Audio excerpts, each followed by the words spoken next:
Non, je pense que 20 minutes maximum baax na quoi, 20 minutes.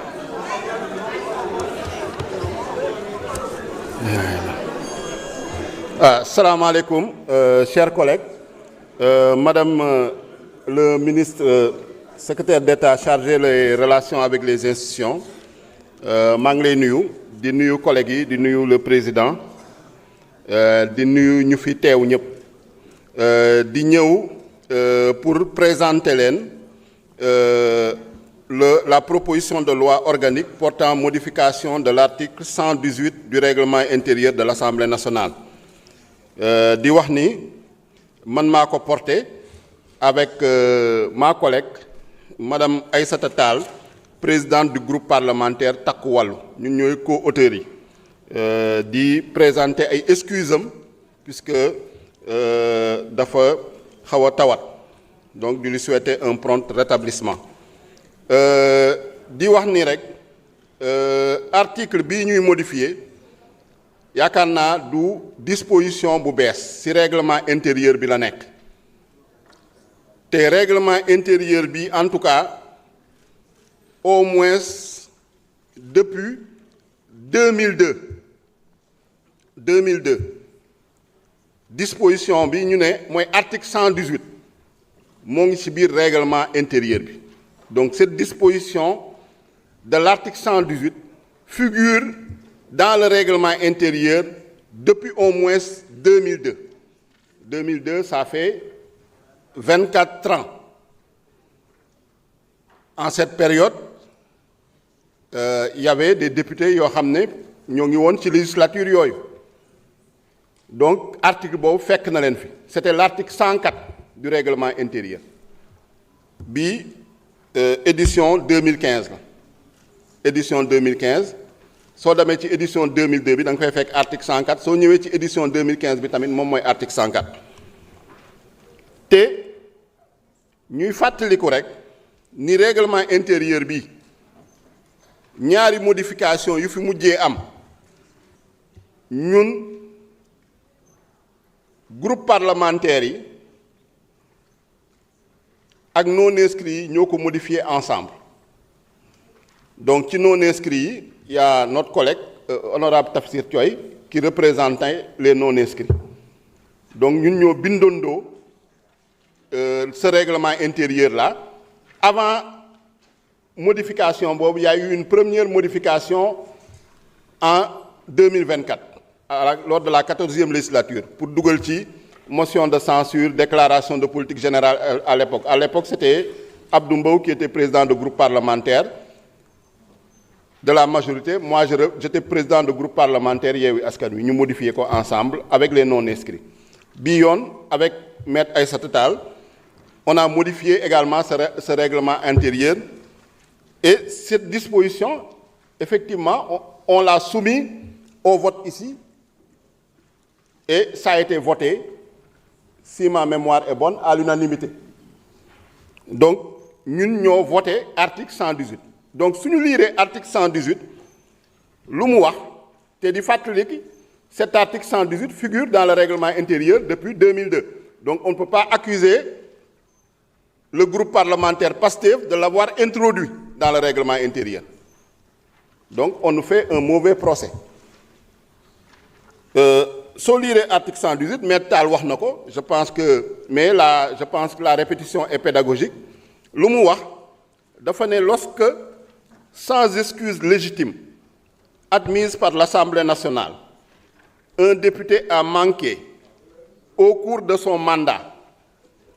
aux séances d'une session ordinaire unique son indemnité parlementaire est immédiatement suspendue. Il lui est notifié qu'il peut être déclaré démissionnaire d'office parce que ñëpp dañu poser le problème de la démission mais problème de démission bi moo ngi déjà dans le règlement intérieur c'est pas nous qui l'avons intégré il est dans le règlement intérieur depuis 2002. L'Assemblée nationale doit toutefois inviter le député en cause à fournir toute explication ou justification qu'il juge utile et lui impartir un délai à cet effet. Ce n'est qu'après examen et rejet des dites explications ou à défaut à l'expiration du délai imparti que la démission peut être valablement constatée par l'Assemblée. Donc amul dara loo xam ne moo ngi ci proposition de loi bi maanaam ci principe bi loo xam ne lu bees la parce que lépp moo ngi déjà dans l'article 118. La sanction financière moo ngi ci article 118. Le principe de la démission d'office moo ngi ci article 118 bi. Donc léegi pourquoi loolu nar a poser problème léegi buñ ko naree modifier. Donc est-ce que tant que l'article 118 n'était pas appliqué, ça ne dérangeait personne? Léegi bu ñu demee ne léegi on va vers l'application dañ koy préciser gën ko clarifier encadrer ko ñu xam ne lii dañ koy appliquer, c'est maintenant que ça pose problème. am na ñu fi ñëw sax ne c'est dirigé contre les députés, les 35 députés de l'opposition. xam nga contradiction la puisque président du groupe parlementaire Takku Wallu bokk na si ñu ko bind. yaakaar naa ni moom moo fii le groupe majoritaire de l'opposition parce que ñeneen ñi ils sont non inscrits. Donc contradiction la, incohérence la. Donc bu ñu jéem a en tout cas faire de l'amalgame, bu ñu jéem a jaxase xel yi. su ñu ñëwee léegi sur la modification lan nañu proposer ci modification bi ci article 118 luñ ci wax c'est simple rappel la parce que article 118 bi da doon poser des sanctions mais sanction boo gis c'est en violation d'une obligation. moo tax ñu rappeler que la présence du député aux séances plénières de l'Assemblée nationale est obligatoire. gisuma ku ci contre à part peut-être honorable Tafsir Thioye nee na il est contre donc il est pour l'absentéisme. Ah non, soit on est pour soit on est contre. Donc il est pour l'absentéisme parce que su fekkee ni ne amoo benn obligation ñëw mooy ni tu es libre de t'absenter. Donc pourquoi cette sanction est prévue à l'article 118 te yow bokk nga ci auteuru article 118 bi puisque ñun ñoo porté woon ce règlement intérieur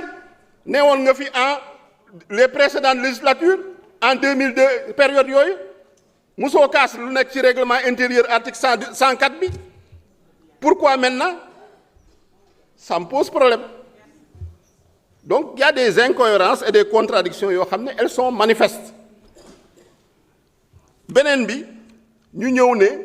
toutefois député il peut s'excuser de ne pas assister à une séance maanaam mun nga am gànt nga vraiment excuser wu ne doo mën a ñëw. Donc kenn sanctionné wul absence encore une fois lu ñuy sanctionner c'est les absences injustifiées et sans excuse légitime. Il faut être très clair. Mais absence moom kenn sanctionné wu ko puisque règlement intérieur bi ci boppam moo la ne mën nga déléguer sa droit de vote kooku kay may na la nga absenté ñun loolu si loolu nañ ñëwaat.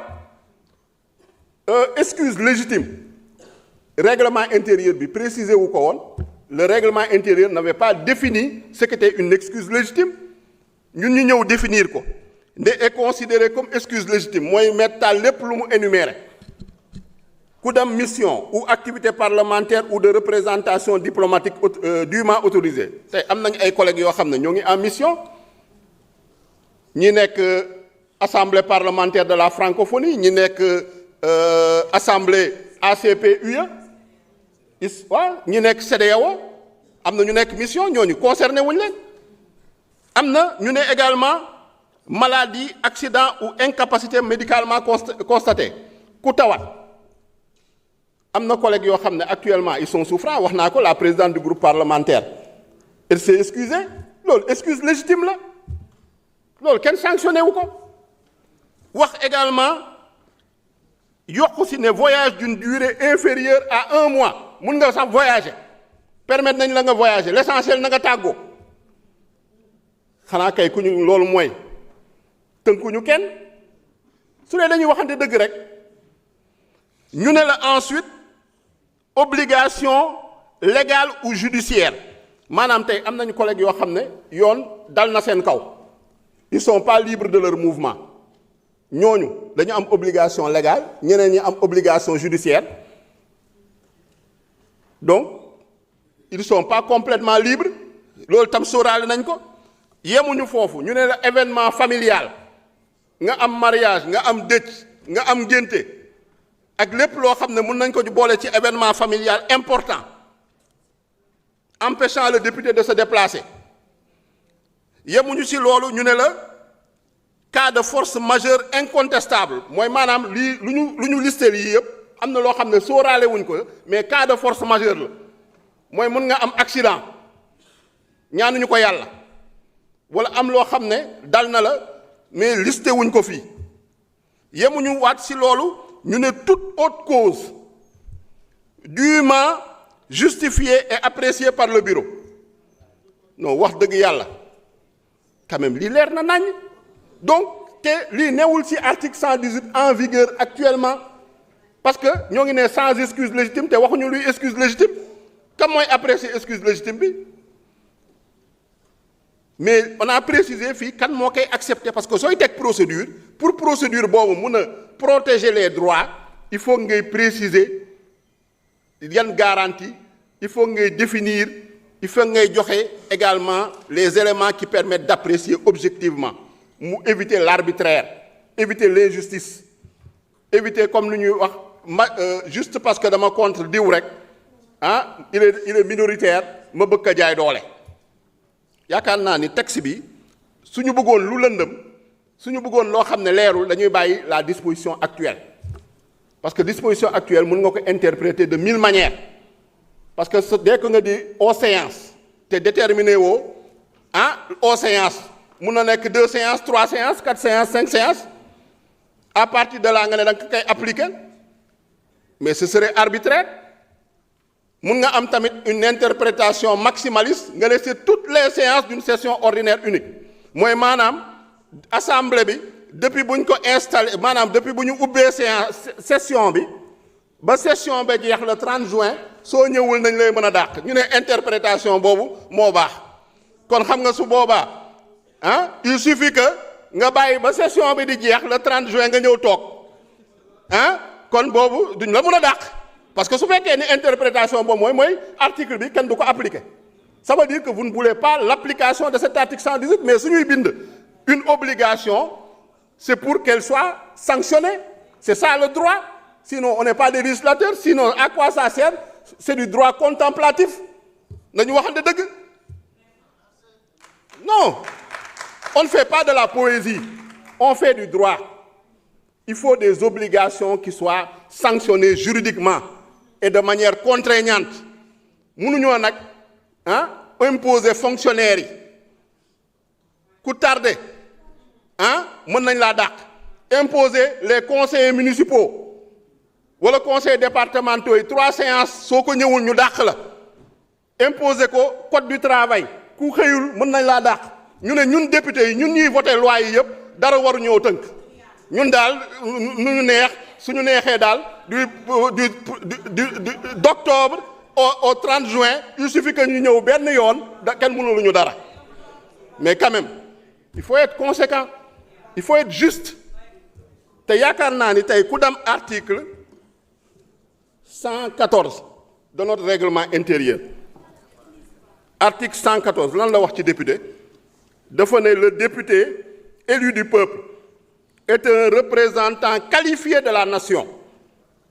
L'élu du peuple a des obligations de rigueur morale, d'intégrité, de droiture et de dignité qui doivent se refléter dans son comportement et sa vie de tous les jours. Mais l'assiduité, c'est une qualité, n'est-ce pas? La ponctualité, c'est une qualité. Donc l'article 114 bi donc on le laisse comme ça. Ça veut dire que dañ ko bind nii rek pour orner, c'est des ornements, ça ne sert à rien. Il faut quand même que ñu cohérent tuuti si lu ñuy wax. Beneen bi ñëw nañu sur que le député peut déléguer son droit de vote loolu préciser nañ ko donc loolu moo ngi ci règlement intérieur bi. Maintenant on a érigé des sanctions yi nag dañ ko graduer sanctions yi lu ci ëpp c'est des sanctions financières maanaam ñu laal ci sa indemnité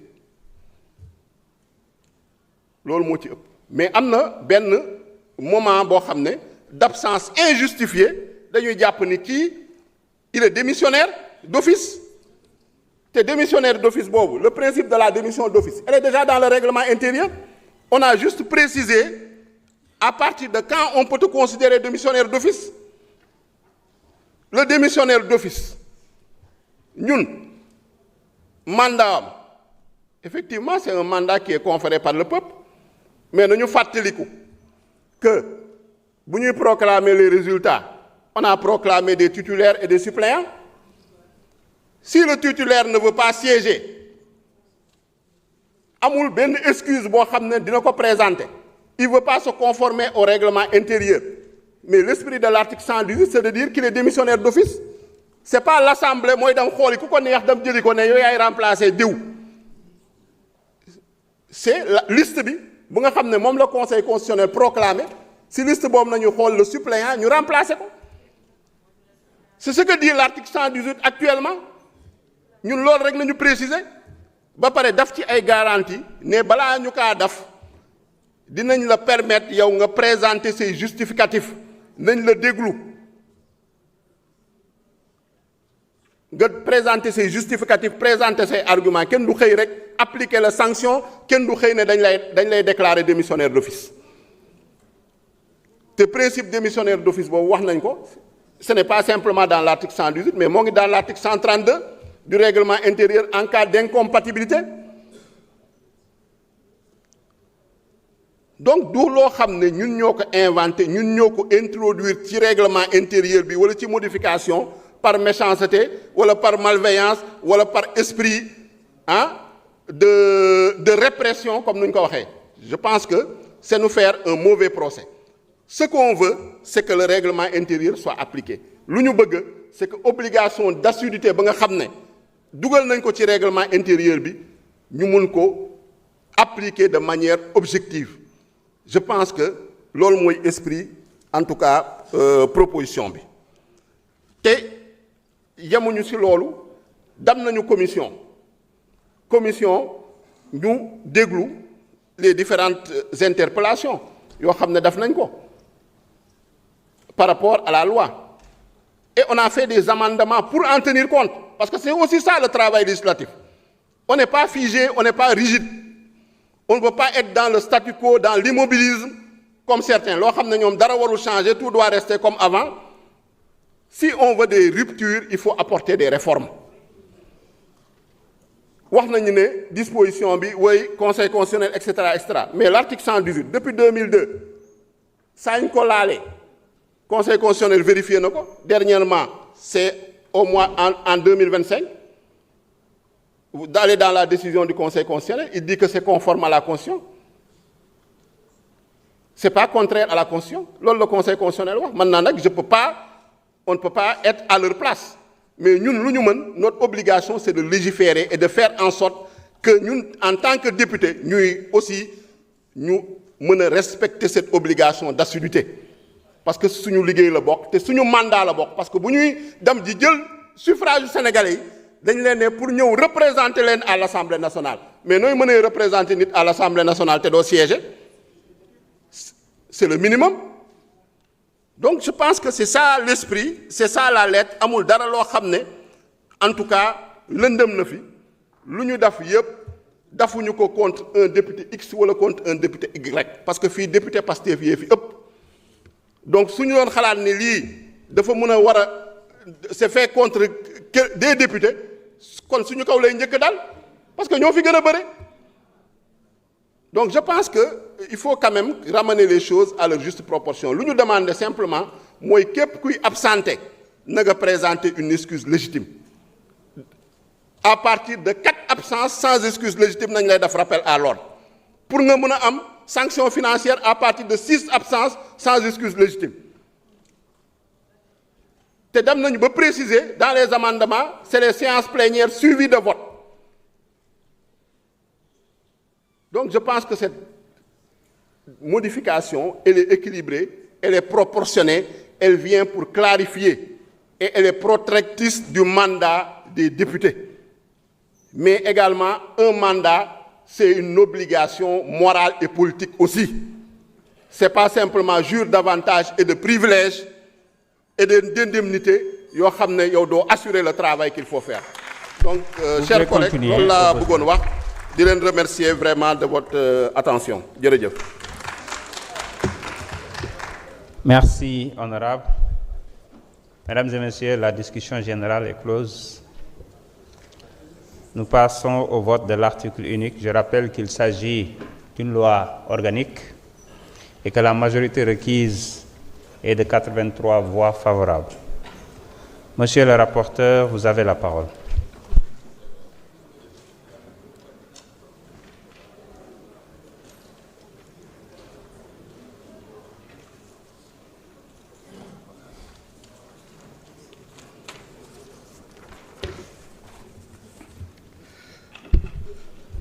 Merci, Président. Proposition de loi organique numéro 10/2026 portant modification de l'article 118 du règlement intérieur.